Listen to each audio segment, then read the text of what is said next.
एक शख्स की फितरत में ही आपको दुख देना है तो आप क्या समझते हैं कि आप उसे ठीक कर लेंगे, आपकी मोहब्बत उसे बदल देगी? बाज मर्द कह रहे होते हैं कि सर मैंने सोचा था कि उसकी आदतें बदल जाएंगी, वो ठीक हो जाएगी, लेकिन सर ऐसा नहीं हुआ। ऐसे शख्स तो मोहब्बत के सदके के भी काबिल नहीं होते, मोहब्बत की ज़कात के काबिल भी नहीं होते, जिनके ऊपर आप पूरी मोहब्बत लुटा रहे हैं। बाज लोगों को मोहब्बत का गुमान होता है, वो एक गुमान में ज़िंदगी गुजार देते हैं। वो ये सोचते हैं कि फ़लाँ शख्स को मुझसे मोहब्बत है और बड़ी मोहब्बत है, फ़लाँ शख्स मेरा ख्याल करता है और बड़ा ख्याल करता है, वो मुझसे प्यार करता है और बहुत प्यार करता है। हालांकि उन्हें डीप डाउन मालूम होता है कि वो उनसे प्यार नहीं करता, उन्हें डीप डाउन मालूम होता है कि वो मुनाफिकत कर रहा है, उन्हें मालूम होता है कि ये शख्स मुनाफिकत के आला दर्जे पर है और अपना फ़ायदा हासिल करेगा और चला जाएगा। उन्हें सब कुछ मालूम होता है, लेकिन वो इंतज़ार कर रहे होते हैं कि मोहब्बत कोई मुआवजा करे और इनकी फितरत बदल जाए। याद रखें, मोहब्बत मुआवजा करती है, लेकिन ताल्लुक में जब दोनों मोहब्बत कर रहे हो, एक चीटिंग कर रहा हो, एक धोखा दे रहा हो और एक को निदामत भी ना हो, एक दुख दे रहा हो, अजियत दे रहा हो और दूसरा दुख झेले जाए, अजियत झेले जाए, तकलीफ बर्दाश्त किए जाए, तो आपको लगता है कि मोहब्बत वहां मौजे करेगी। मोहब्बत वहां मौजे नहीं करेगी। मोहब्बत कोई ऐसा मौजा नहीं करती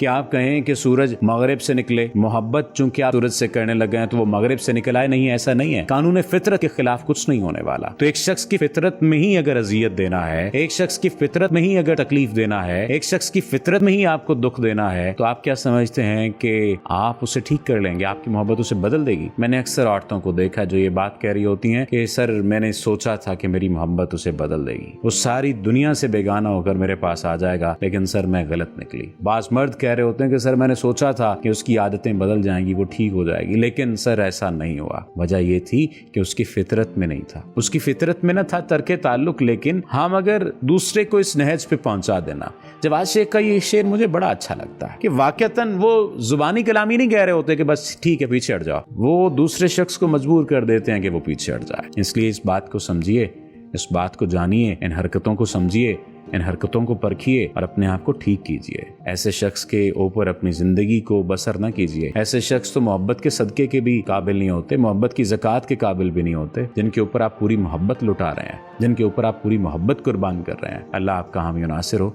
आपका बहुत शुक्रिया।